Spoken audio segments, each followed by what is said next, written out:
Twitter, a so-called microblogging service, was founded by Jack Dorsey, Noah Glass, Biz Stone and Evan Williams in March 2006, and the platform was launched in July that same year. Twitter was, and still is, based in San Francisco, California, and has more than 25 offices around the world. 6 years after their launch, the service had more than 100 million active users on a daily basis, who together wrote about 340 million tweets a day. In 2012, Twitter handled an average of 1.6 billion search queries per day. On April 25, 2022, the company's board agreed to sell Twitter to Elon Musk for $44 billion. After a long journey of controversy and legal battles, the deal closed on October 27, 2022. Before we continue on the exciting story about Twitter, don't forget to subscribe to our channel. Let's go! The idea for Twitter came during a one-day-long brainstorming session held by board members of the podcasting company Odeo. The idea was introduced by the then student Jack Dorsey, who wanted a text service for communicating with a small group of people at the same time. The project began on March 21, 2006, and the first tweet was written by Jack Dorsey himself. The word Twitter comes from the definition, a short burst of unimportant information, and chirps from birds.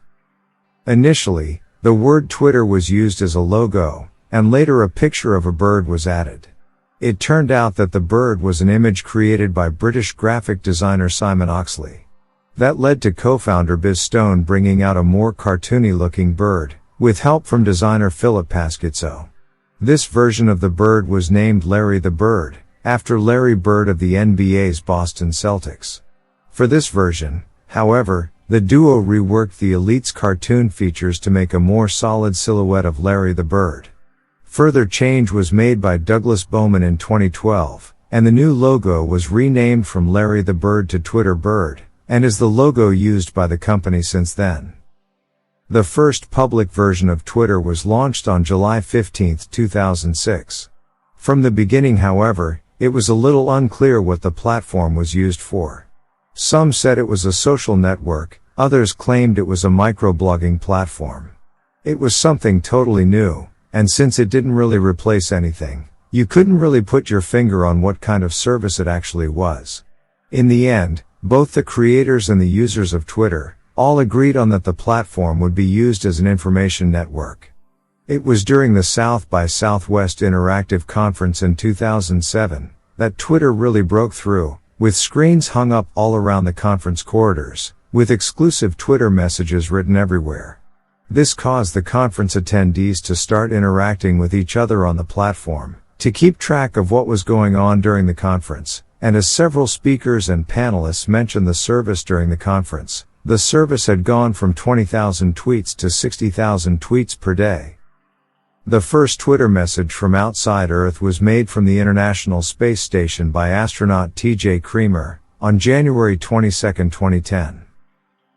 On April 11, 2010, Twitter acquired Atebits, which had developed the Twitter client Tweety, for Mac and iPhone. The application became the official client for Twitter on iPhone, iPad and Mac.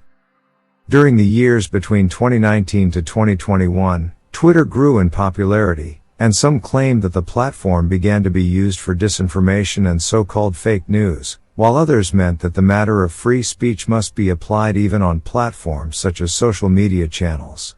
However, fact-checking was introduced, and the algorithms flagged 2 posts from then US President Donald Trump, ending with Twitter banning him from using the platform.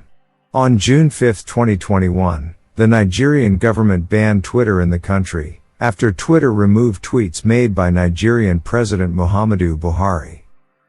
Business magnate Elon Musk, CEO of Tesla and SpaceX, began to feel concerned about Twitter's actions against free speech, and whether the company's moderation policy had a negative influence on democracy. Musk stated that he was interested in buying Twitter and started planning major changes for the platform, for example taking Twitter to the next level, creating the so-called Everything app or X app, similar to WeChat which is popular in China.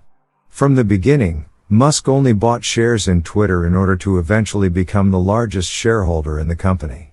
The board of directors of Twitter first stopped it by preventing Musk from buying enough shares, but then instead, Elon Musk put forward the proposal to buy Twitter for $44 billion. The first thing Elon Musk did when the purchase had gone through in October 2022 was to fire the top 3 Twitter executives, and a week later began laying off about half of the company's approximately 7,500 employees. In mid-November 2022, the hashtag RIP Twitter and Goodbye Twitter began to go viral on the platform at the same time as Elon Musk once again tweeted his expression, "Let that sink in." Many fear that Twitter will go to the grave with Musk as the new owner of the company, but others welcome it as a much-needed fresh breeze and new energy, and an opportunity to upgrade the platform. Recently, notorious programmer George Hotz reached out to Twitter, saying he wanted to join the company and help make the internet as free as it was when he was young. Rumors say that Musk employed Hotz immediately after seeing his tweet.